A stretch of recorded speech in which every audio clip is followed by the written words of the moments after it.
Good afternoon to everybody from Geneva, and welcome to this conference on the future of multilateral diplomacy, where we will be looking at the impact that the COVID-19 crisis has had on the practice of not only multilateral diplomacy.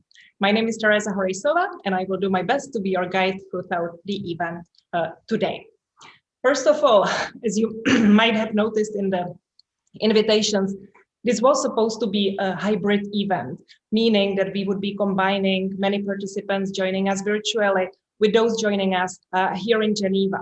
And I'm joining you from a place that we have created here in anticipation when meetings become safer and possible. Behind me, you can see the space of something we refer to the ConfTech lab, which is an initiative that was supported by the Swiss administration. And it is a space where we will try to use technology to become a bit more creative in virtual and hybrid meetings. We do hope that very soon we will be able to welcome you in situ. As the situation is not ideal, this conference has switched to a purely virtual format. So what do we have as a plan for today? This is a conference that will take for 2.5 hours. But don't worry, we will have some coffee breaks in the middle of the sessions to give you some space to stretch your legs. But after an introductory and plenary panel, we will be able to pick a track according to our preferences, and as well make our way from one track to another. There are 5 tracks in total, and we will explain you later on what they are and how you can get to the other room. The whole conference is being recorded, as you should be aware of because of the little alert that you got on your screens. So that also means that you don't have to worry that you miss one track and are in another room, because you will be able to review the recording later. As usual at Diplo, we will also do our best to provide summary of the independent tracks and sessions as soon as possible. Today's event is a culmination of a 6-month effort that was supported by the Ministry of Foreign Affairs of Finland. And one of the main outcomes of this journey is a study that we will present today on exactly what impact the current pandemic has had on the practice of multilateral diplomacy. This report is already available for free download at our website. And my colleague Katarina Höne, who is the key researcher behind this, will introduce the report. As I said, Finland was an absolutely key player in making this happen, and I would like to take this opportunity to give the floor to Ambassador Kauppi for her introductory remarks. Ambassador, unfortunately joining us without video, apologizes for that. Thank you very much. I'm very sorry about the missing video link. We didn't have time to test because there was a vote going on and I had to participate in that. In any case, thank you very much for convening this conference, and this is extremely important. Finland has been very happy to cooperate with Diplo, not only on this particular project, but also a couple of other important projects, diplomacy and big data, and diplomacy and artificial intelligence. Now, I believe that we, all of us, thought that the COVID crisis is such an obvious sort of event, huge event, where everybody realizes how important multilateral cooperation is. But of course, we have also seen that keeping multilateral cooperation ongoing in these circumstances is pretty challenging. And so even if we understand the importance of the cooperation and multilateral diplomacy, how to do it in these circumstances is a big question. Now, at some point, of course, we are going to be over the COVID crisis, but and in that sense, of course, we have certain possibilities to learn from this experience, and so it is also an opportunity for all of us. I would like to touch upon 2 important things in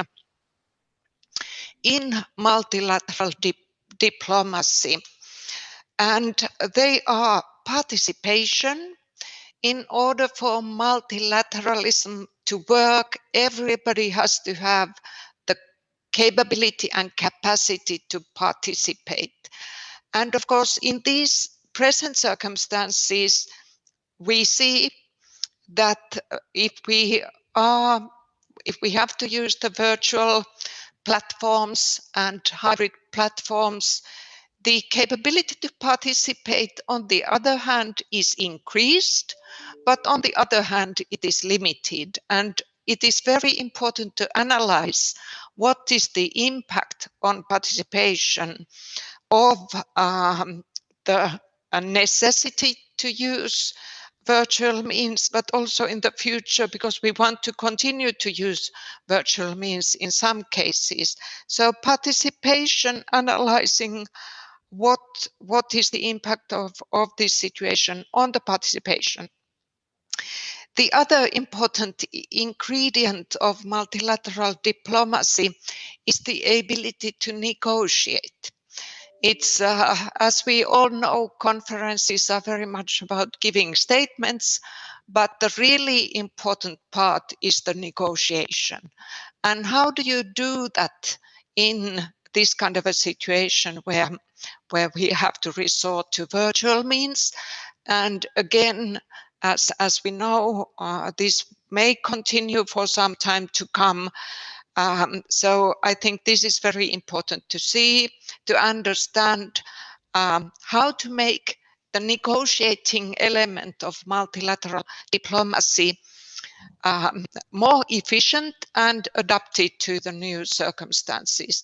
So I think this report is very important, and it's not the final say on what is happening to multilateralism and multilateral diplomacy, but I think it's a very important contribution, and I'm very much looking forward to the discussion. So thank you very much. And once more, sorry about the lacking video link.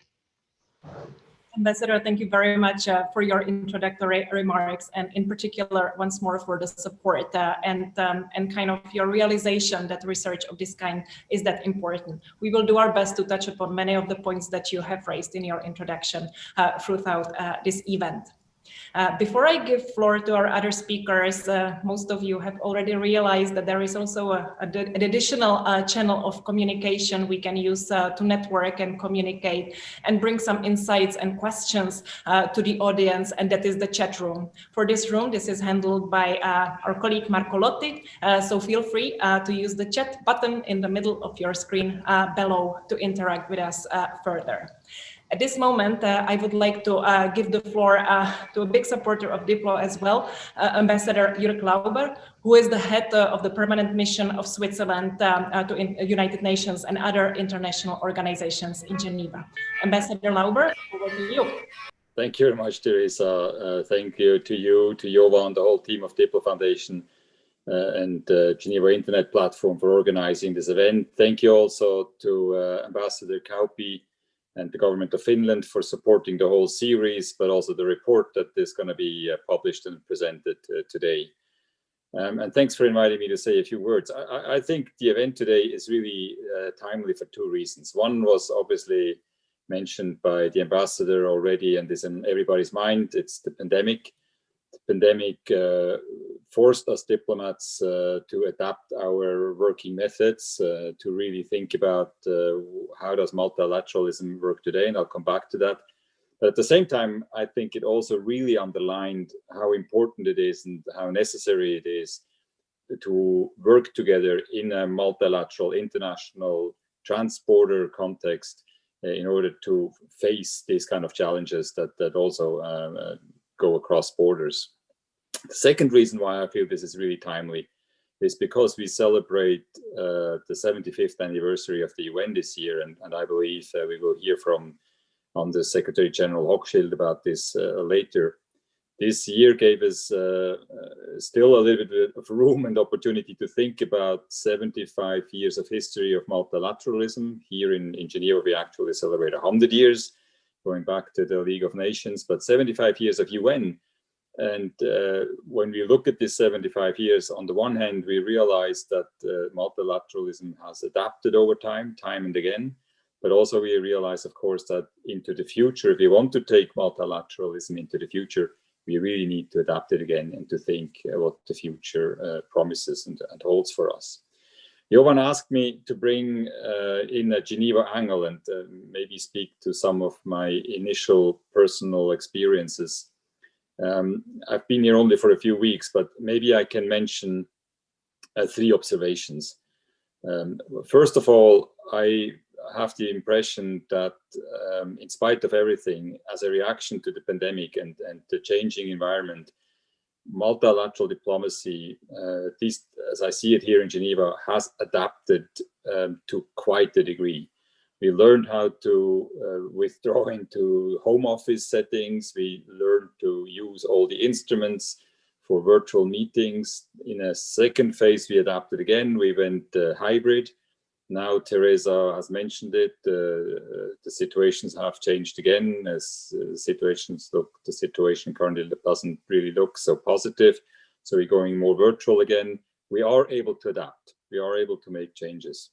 We saw, especially here in Geneva, the Human Rights Council, for instance, already in June, going back to work, finding ways of having discussions, taking decisions, again, adapting. The second observation, Ambassador Kauppi also mentioned it, the need for inclusivity. And I believe, or I have the experience that actually these new technologies, these new formats in which we meet, the virtual formats, also with a bit of goodwill, actually can increase the inclusivity. Suddenly we have delegations bringing experts into the discussions, experts from capital who usually not able to travel just for a meeting or a day of meetings. They are able to tune in and add their expertise, add their voice to the discussions. Also, non-government stakeholders are easier to be included in the discussion. So there is potential and there is positive development there. That's something I saw from my own experience in these negotiations. We have, however, to be careful and cautious also, because there is such a thing undoubtedly as the digital divide. So we need to make sure that everybody really gets the possibility to participate in these relevant processes. And probably Moctar from Addis, who we're going to hear later from, has something to say about that. Third observation, in spite of the wonderful technology, the adaptation we made, the possibilities we have to meet virtually or in hybrid format, I think we also realized, and the longer this goes on, the more we realize how important traditional face-to-face multilateral diplomacy is.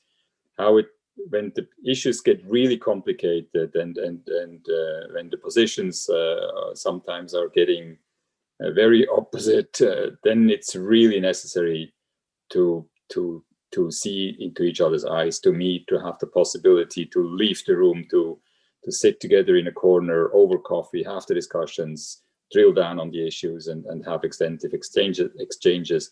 And this is so much easier when you sit opposite the other person or together with the other person to hatch out a solution. So these observations, maybe for the future, as a host state ambassador here in Geneva, one promise I can make, we as a host state will keep doing our best to provide the best environment here in Geneva. On the one hand, for traditional multilateral diplomacy, people traveling here, people sitting together, people being physically in Geneva, but also the new surroundings, the new environment, the technology needed.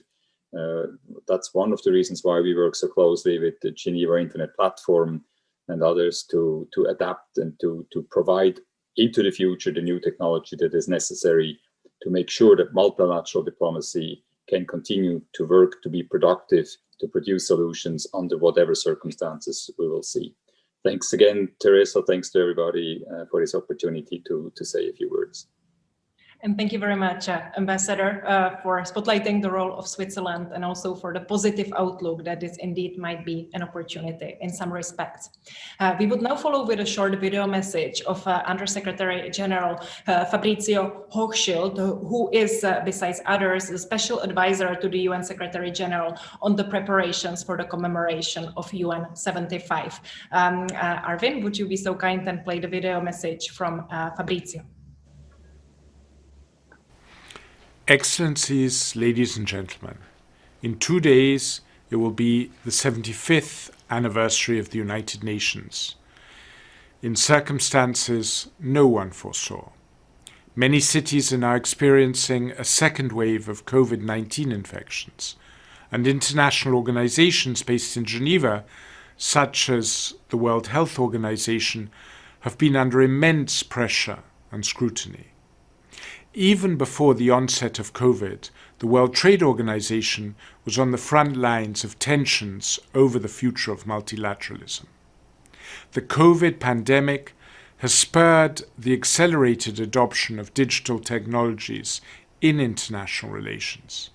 And the United Nations, we have adapted.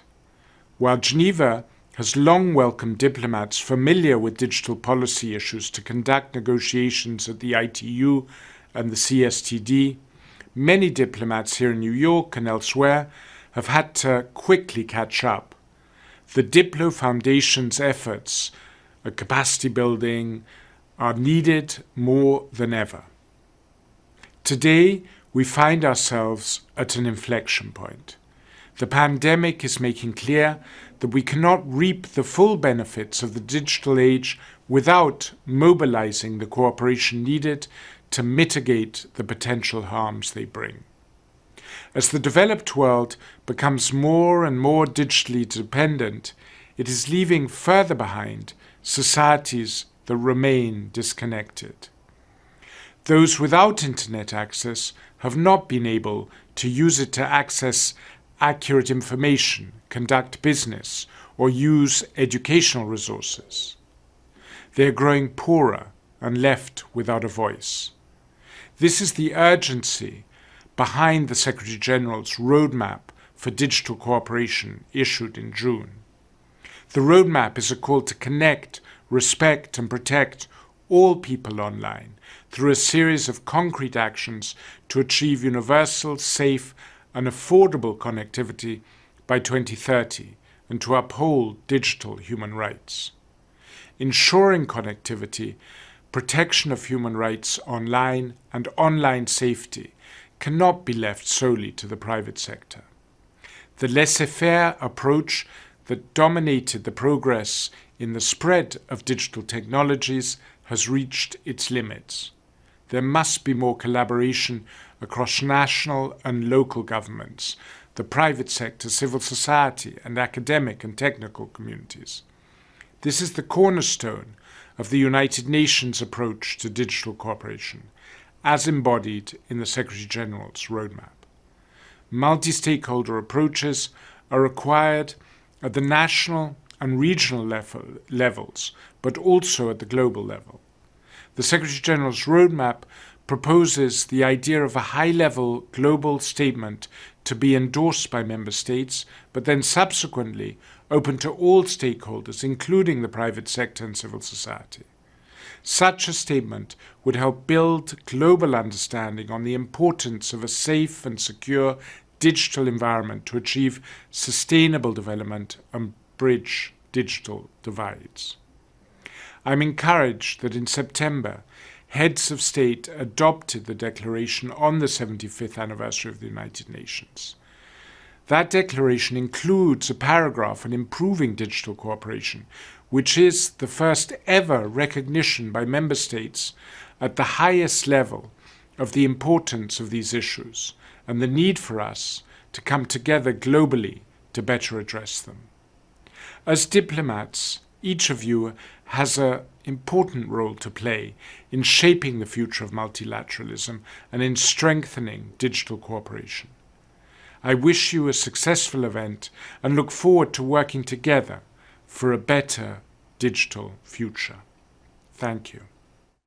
Thank you very much to the message of Fabrizio Hochschild. Now I would like to turn to our friend from the African Union Commission, Moctar Yedaly, who is the head of the Information Society division there. Moctar, could you share with us your experience and perspectives on embarking digital technologies and the transition that your organization has to go through? Over to you, Moctar. Thank you very much, Teresa, and thank you very much for everybody. It is really hard to follow, and what I wanted to really emphasize on just happened while I was listening to the videos. I got cut off for a few seconds. I was panicking to see how I can get back to the meeting itself. And hopefully I have 3 backups here. One is a wireless dongle and my phone and my computer. So to make sure, and my generator, by the way, actually on in case of something happen.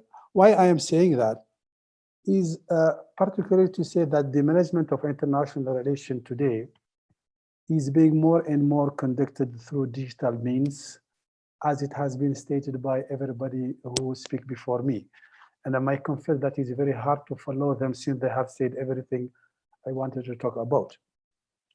I just to mention that the multilateral diplomacy is today strongly correlated to the infusion and diffusion of digital tools into the diplomacy itself. But are these digital tools, means, and source of energy is very important, available everywhere? Have we set protocols and rules on how to do our proceedings when we are working?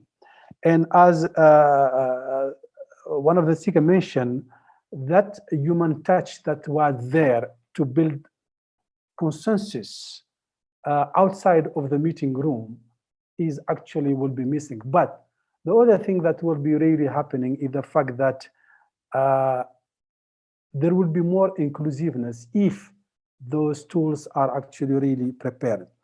From the Africa side, we just hold the first executive council of the African Union last week virtually. And I must confess that thanks to the extraordinary connectivity that has been provided, the meeting went very well. And there is a consideration now to have, as the UN Assembly General had done, to also have the head of state summit that happen every year in February and January to happen online. My point here is to tell that there is the universal access for the 2/3 of the world, specifically for Africa, in terms of bringing the right connectivity and to bring the right source of power, energy for the continuity of that connectivity is extremely important. This is the turning point moment for the world and for Africa, not only in diplomacy, but also for every other transactions, economic transactions, social transactions, and how to apprehend our development in general. The risk is if we don't do anything with regard to that, specifically if we don't do the extra effort, we will not be able really to have an inclusiveness, diplomacy, and multilateral negotiations. And I will just conclude by saying something that is very important. If Mr. Y cannot come to the mountain has to go to Mr. Y. And hence, if there is no connectivity for the developing world, we need to bring that to them. We need to make them really participating into the processes and the multilateral negotiations in diplomacy in order to have an efficient resolution and decision for the development of our world, for the peace and for security. Thank you very much. I will be probably developing that more into other tracks, but this is short what I have said in order not to repeat what has been said before me. And I really concur with what has been said by the previous speakers. Thank you very much. Thank you to you, Mr. Yedaly. As Moctar has already mentioned, we will be indeed looking more on the perspectives and experiences of small and developing countries in track 3 of this conference later today. So please bear with us. Now, I would like to turn to the founding director of DiploFoundation and the head of the Geneva Internet Platform, Dr. Jovan Kurbalija. Could you bring us closer to what the digital policy what role it has in this, if any? Jovan. Thank you, Teresa. It's really great to address this meeting after the introductory statement by ambassadors Fabrizio and Moctar. One thing that we have been discussing is to make clear distinction between two aspects in diplomacy. One is use of digital as a tool, which we'll discuss to the large extent today. Therefore, for connection, for negotiation, and use the digital issues as a policy issues that addressed, in particular here in Geneva, but also in other centers. In our discussion, we thought that humanity needs a digital home, like it has the UN as a home of we the people. We need also digital home. During the high-level panel on digital cooperation, there was strong access on inclusivity, on access, as Moctar mentioned and the ambassador before. I'll just point to one element which is important for our discussion today. It is the question, and I will share with you the visual for that. You will miss me for a few seconds. Is the question of whom we call or whom we address or where we address our digital issues. They're different. They're different for people like in Addis, where there is a question of connectivity. Moctar told us about his almost Herculean efforts to ensure that he joins us today. They're different in China, in the United States, in Europe, and all over the world.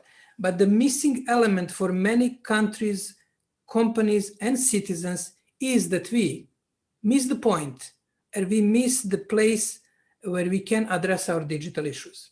Therefore, the high-level panel and the roadmap, subsequent roadmap, has made one move forward to find that place and to reassure that citizens and countries and companies feel comfortable in digital space.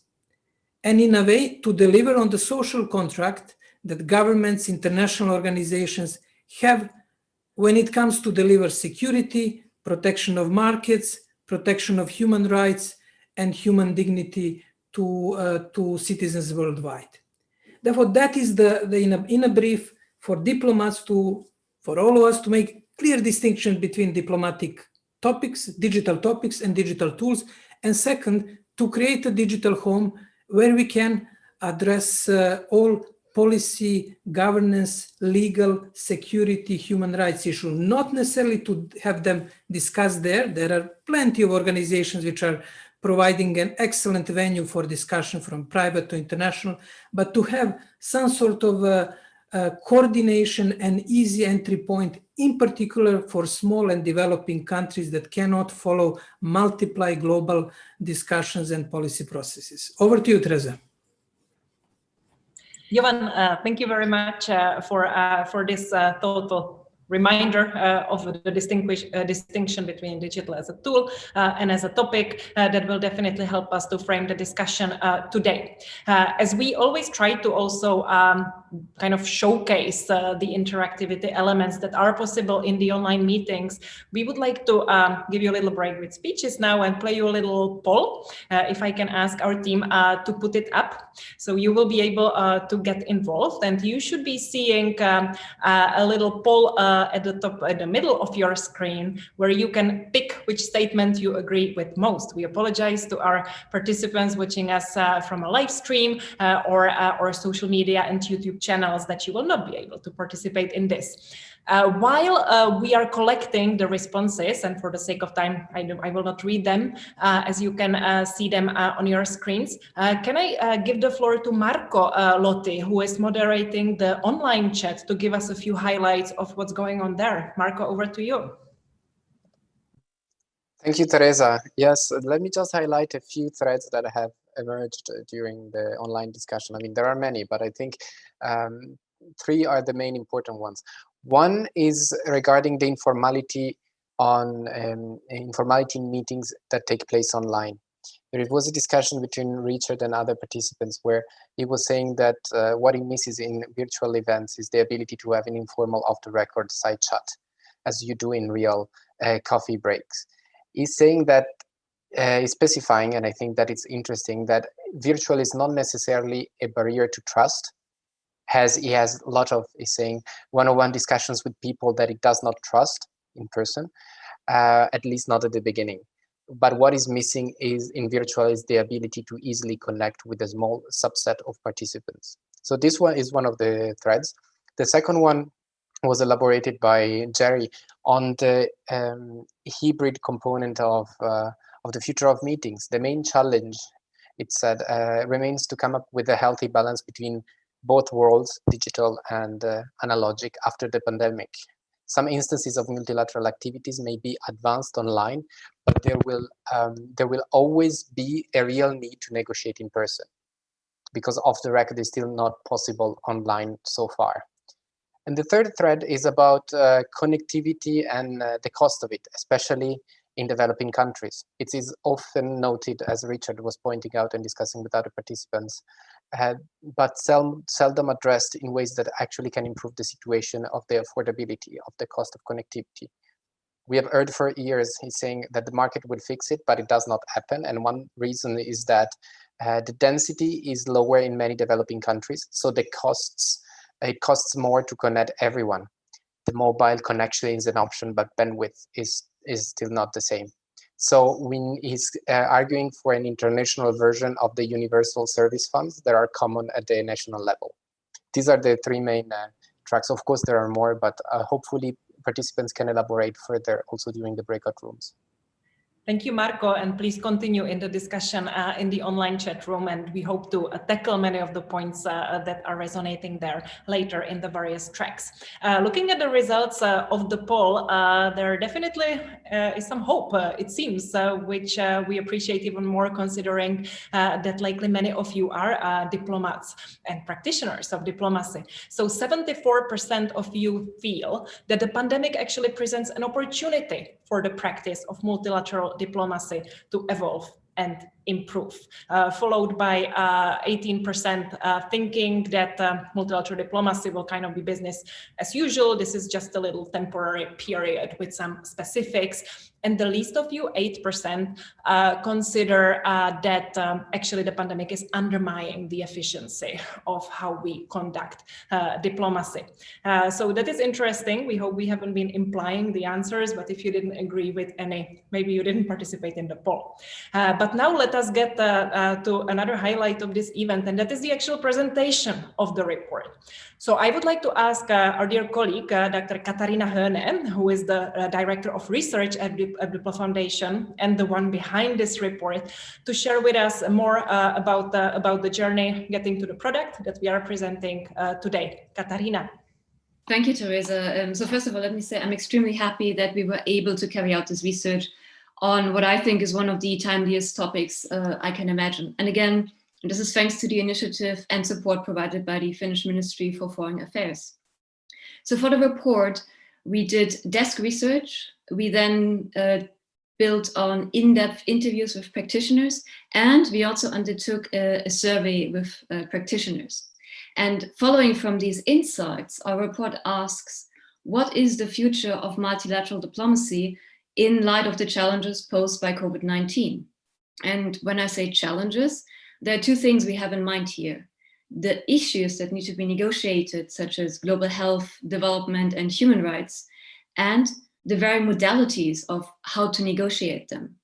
In other words, we are focusing on 2 points. First, assessing the responses from the UN system and from diplomats. And then second, looking at the shifts in diplomatic practices. And there are many interesting observations we can share from the UN system and from looking at multilateral diplomacy. Let me just hint at a few of them. So In the first part of the report, we assessed the response from the UN system. We raised questions about the future of multilateral hubs, such as New York, Geneva, and Vienna. And we look at the rising challenges to multilateralism and the responses to these challenges. And what we saw was that the UN system reacted quickly. We saw frameworks for response and recovery being set up quickly and efficiently, and UN officers on the ground being very crucial for implementation. We saw the UN Secretary General draw on his moral authority and issuing a call for a global ceasefire. We saw how the UN General Assembly was able to find consensus on a resolution on COVID-19 very quickly. At the same time, we saw, for example, how the UN Security Council took considerably longer to issue a resolution on COVID-19. And then we saw, perhaps unsurprisingly, that the most serious challenges so far arose from a lack of support from member states and from a global context that is highly politicized. Just these few words on the UN system, and there's a lot more information in the report also regarding diplomatic hubs and regarding the challenges to multilateralism and the responses to these challenges. So I invite you to consult the report in this regard. What I would like to focus on, given that the time is advancing, is the changes in actual practices. So what about diplomatic practice itself? And here, if we can, I would like to share an image. So diplomatic practice is the focus of the second part of the report. And we look in particular at practices, adjustments to procedures, questions of protocol, and the use of video conferencing platforms. And when we look at diplomatic practice, the situation is very much still under negotiation. Different organizations find different modalities going forward. And I think we can think of it as a negotiation between three spaces of engagement: a physical space, a hybrid space, and an online space.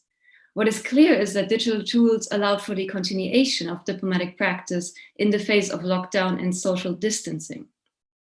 And from our interviews and from the survey, we can find those diplomats that are very happy to embrace the increased use of digital technology.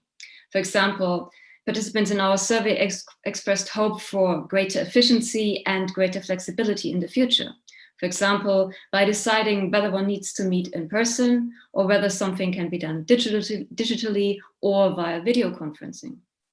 Others expressed a real mourning for the loss of informal meeting spaces and expressed this desire to go back to how things were. And in a way, this also reflects what we just saw in our own poll here in this meeting. And a good question to ask, I think, and this is what you already see on your screen, is what did diplomats perceive as the biggest challenges they faced over the last few months? And in our survey, as you can see, 3 points clearly came out on top. First, not being able to engage with other diplomats informally. Second, challenges regarding advancing ongoing negotiations. And third, maintaining contacts with colleagues from other missions. And to these practical considerations, we can and should add observations on procedures and protocol. So for example, the ban on many face-to-face meetings and the use of digital tools, in particular video conferencing, poses clear challenges for procedures in multilateral settings and for diplomatic protocol. And we saw the UN General Assembly, for example, adjust its procedures. And we saw other organizations finding certain modalities in between hybrid, online, and meeting face-to-face. Perhaps to give you some of the conclusions that we draw from our research and some of the things we would really like to highlight. There are 3 points: hybrid diplomatic meetings, a digital home for the UN, and diplomatic training. So first, hybrid diplomatic meetings will likely become a permanent feature of diplomatic practice. This raises questions about the equality between those attending in person and those joining remotely. It raises questions about procedures for dealing with connectivity issues. And it raises questions about the rights of those joining remotely vis-à-vis those physically present. Second, we think that serious consideration should be given to building a digital home for the United Nations, as suggested by Dr. Jovan Kurbalija, for example. In particular, we think there's a need for a dedicated, purpose-built open source platform for online meetings and negotiations. And such a platform should include provisions for voting digitally, for example. Third, and last but not least, training and capacity building for diplomats needs to adjust to the new realities. This includes knowledge on cybersecurity, data security, and online etiquette. But it also includes practical skills and soft skills related to video conferencing platforms and digital collaboration tools. So having said this, let me stop here and hand over to Teresa, and let me thank you for being able to present some of the findings in our report. And let me invite you to consult the report. Over to you, Teresa. Thank you very much, Katarina, and congratulations. Katarina will not be leaving us. She will be with us later this afternoon, notably in track 2 of this conference, which will look more in detail into the kind of practices, protocols, and procedural issues. Another element of our work that we have done within this project is creating a so-called help desk. Mainly aimed for stakeholders and small and developing countries who need support in meaningful transition to online meetings. And a colleague of mine responsible for this, Dr. Stephanie Borg-Psaila, the Director of Digital Policy at Diplo, will tell us more. Stephanie, it's over to you. Thank you, Teresa, and hello, everyone. So I'll briefly describe what the help desk is and what purpose it serves. So the main idea is the following. COVID-19 has pushed us into social distancing. And as a result, as the previous speakers have said, instead of meeting face-to-face, like we used to do before, we are now working online. So in general, we feel that we have been able to adapt quite quickly to working online. But then when it comes to online meetings and events, it becomes a little bit more tricky. And some of the questions that we usually ask are the following. For my meeting or event, which platform or tool do I use? I'm not a techie, so how do I run my meeting? How many people will I need behind the scenes? So who will help me run? Whether I need technical persons, assistants, how do I moderate the chat discussion like we have today, for instance? How can I make my meeting more secure? Especially if the aim of my meeting is to discuss maybe some confidential issues. How do I make my meeting or event interactive? How can I make sure that my audience doesn't fall asleep or doesn't get tired and maybe switches off? So all of these questions are typical questions that we face in the transition from face-to-face to online and to hybrid events and meetings. The idea behind the help desk is to help countries and organizations, especially in small and developing countries, tackle these questions. And with this aim, the help desk provides real-time advice via a live chat or advice by email or even virtual calls sometimes. So who do we help? It's, as I said, mainly countries and organizations with this special focus on the small and developing countries. How do we help them? And what is the experience of the help desk so far? Well, I will leave that to the discussion that we will have in track 3. But what I will just say is that all of this has been made possible thanks to the governments of Finland and Switzerland and through the operational support to Diplo by the ConfTech, to whom we are deeply appreciative. Teresa, I'll stop there. This serves perhaps as a teaser for colleagues to join us to learn more about the help desk, the aims, how it works, and what are the experiences that we gained and we learned from others in the organization of meetings and events. Back to you, Teresa. Thank you. Thank you very much, Stephanie, joining us also from the beautiful loft behind you. Now, Stephanie kind of gave you a teaser of what's coming next. We will divide to various rooms, virtual, sadly only, and you will be able to move from one room to another. Now, how to make the choice? If I can ask my dear colleagues from the tech team to put on the screen a little overview of the various tracks, and I will explain what will be happening next.